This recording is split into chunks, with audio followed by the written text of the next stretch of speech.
Good morning, everyone. I hope you're having a wonderful day. Well, it's a blistery morning out here in the garden, but I'm so thankful to be back out here.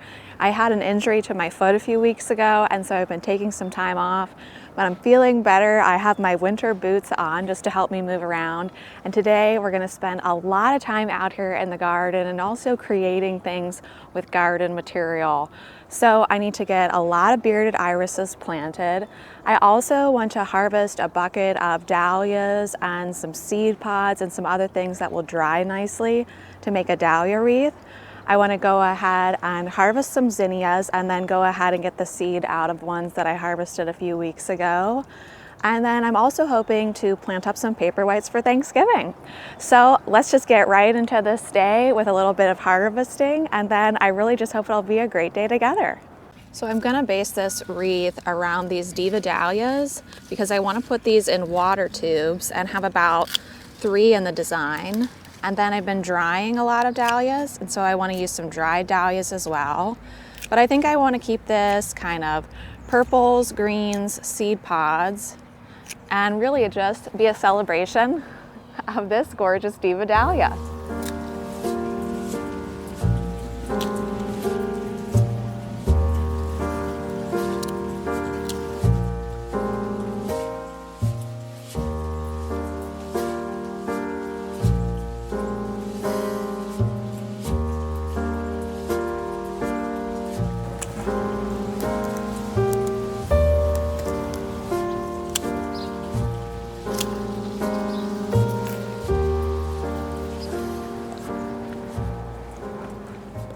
I have that bucket of flowers inside, so now I want to go ahead and just pick some zinnias that have gone to seed. So I just wait until the heads have turned completely brown, and then I just break them off. So now what I do with those zinnia seed heads is I just bring them into my addition where I do all my seed starting. Here's my seed starting racks, which have turned into dahlia drying racks at the moment. But I just bring them in here to dry for about 1 week.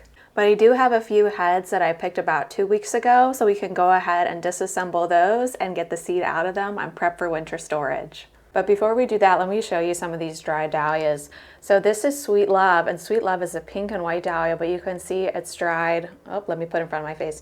You can see it's dried purple and cream. Isn't that beautiful? Let me grab a different variety.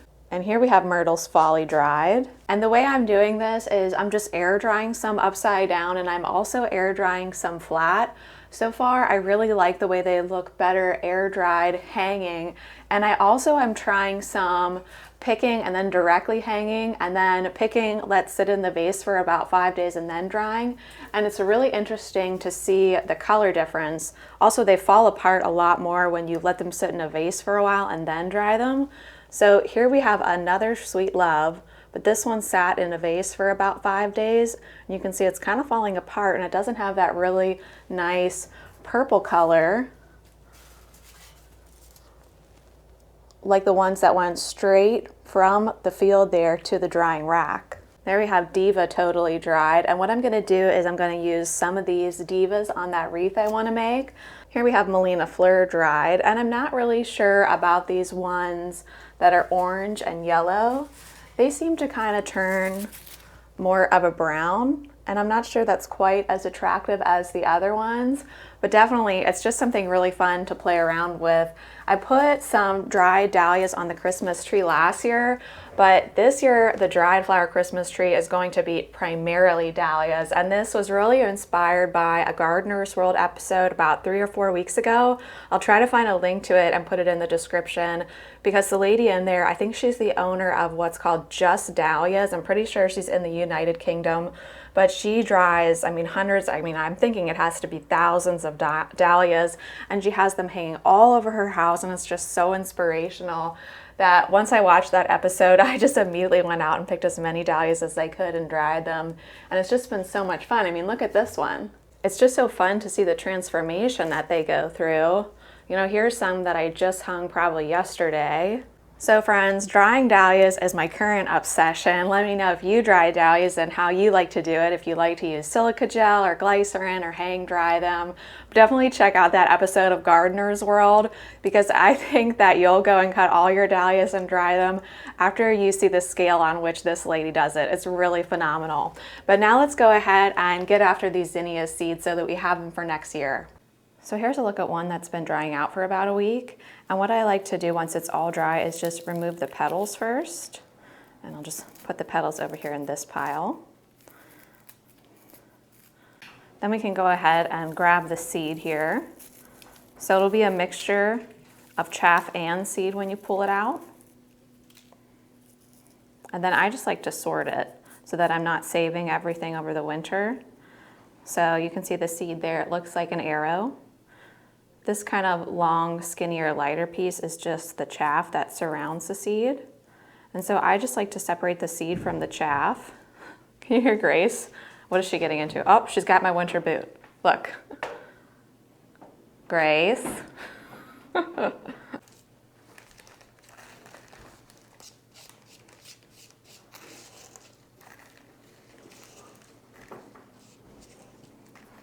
So my hope for this wreath is that it will be completely compostable. That's how I like to make all my wreaths. And for this design, I think I want to do something asymmetrical.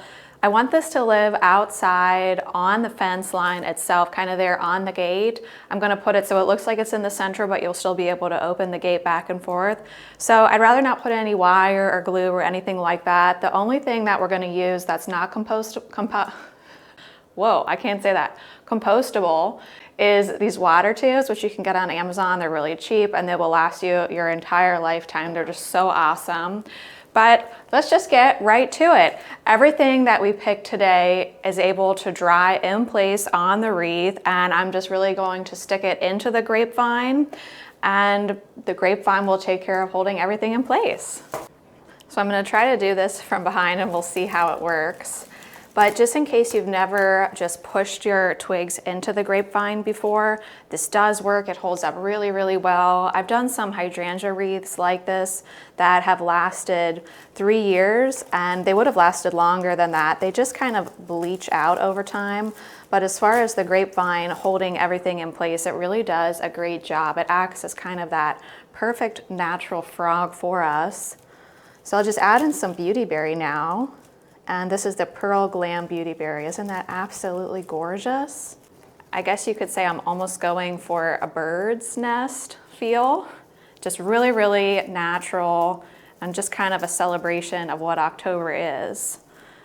Which I guess you could say October is about seed collecting. Let's add in some of this gorgeous astilbe now. This is my Bridal Veil astilbe. And it's a little more of an open astilbe than something like Pipit, which is a pink astilbe that I grow. And you can compost this grapevine wreath if you like afterwards. I like to just take all the stems out when I don't want to look at this particular wreath anymore. Stick all the stems in the compost. So that's where we're at so far. Let's go ahead and add in some salvia now and then finish it off with some dahlias. I wish I had some sunflower seed heads to spare. I only have ones I need to keep for next season. But if I did have maybe some black oil sunflower seed heads, I would definitely stick those on here as well for the birds to enjoy. You know, maybe some echinacea would be nice. Some millet. I didn't grow millet this year, but that would look great on here as well. All right, I'm happy with that. So now I'll come in with the dried diva dahlias, and then to finish it off, I'll put in the fresh. So I thought I'd try and finish the design out here. I wanted to hang it up and make sure everything was in the right place. So I'm just finishing off with adding in the fresh dahlias that I put into water tubes. And you can stick these right into your grapevine also. I want the divas to kind of be looking at us if possible. And then what I think I'll do in the days to come is I'll just let these dry in place. And then when they finish drying, maybe I'll replace them with some new diva dahlias that have come on.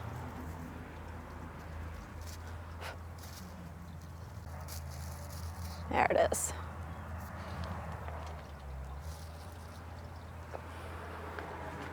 Well, I think I'm going to go ahead and stop here. I picked some Cornell dahlias and even some gomphrena, but I think adding in additional colors might just mess up the look of the whole design. Maybe it's just better to keep it simple with just that nice purple and green color palette.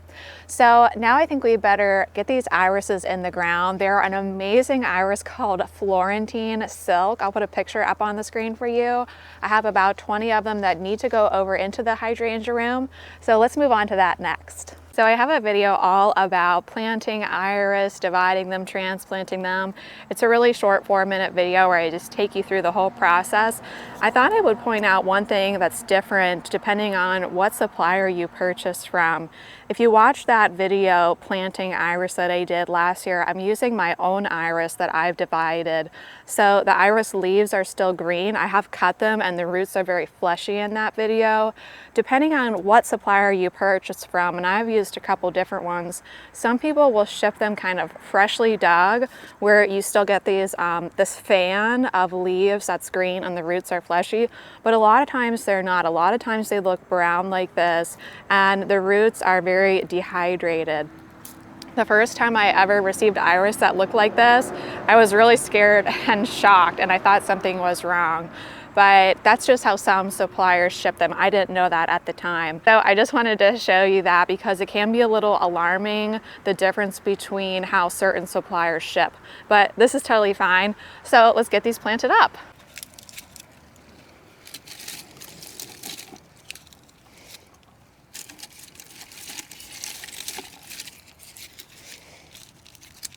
The number one question I usually get about irises not blooming, and that's usually because they're planted too deeply. When you plant an iris rhizome, you want the top of the rhizome to be above the soil level, and I'll show you a close-up of that. And then the second problem that people usually have with iris is that they lose them because the soil is too wet. The area in which they're planted is too moist, which has definitely happened to me before because I have a lot of standing water issues here. So the name of the game with iris is full sun, well-draining soil, and the top of the rhizome should be exposed to the sun itself. So you can make a little mound in the soil if you like, especially if I'm working with an iris rhizome that still has fleshy roots.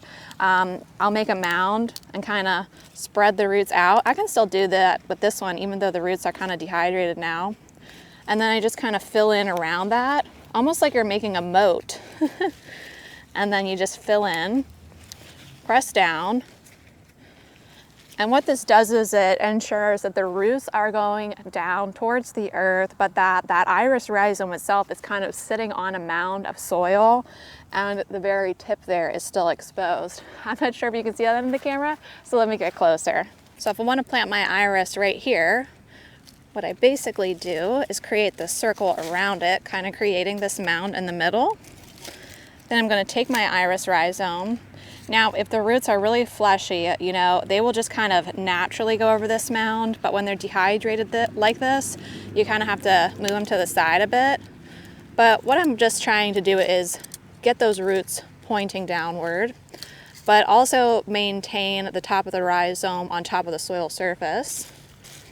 And then just backfill. This mound approach, I read on, I think it was some United Kingdom website a few years ago, and it's made such a difference doing the mound approach. It just kind of naturally lends itself to the iris being set up for really great success. Irises are also one of the rhizomes that prefers not to be mulched. So I just plant them, water them in real good, and then really they are good to go. Well friends, I think that's gonna bring us to the end of today's video, mainly because I've worked my way through 3 batteries and now I'm out. But just so you know, I am starting paper whites right now so that they'll bloom in time for Thanksgiving. I'll put a link in the description section all about growing paper whites, forcing them in pebbles and soil, because I've done it a few times in the past. But for now, I'm gonna get all cleaned up and ready for this weekend. I wanna wish you a wonderful day out there in your gardens. Thanks so much for spending some time with me here in my garden, and I hope to see you sometime soon. Bye.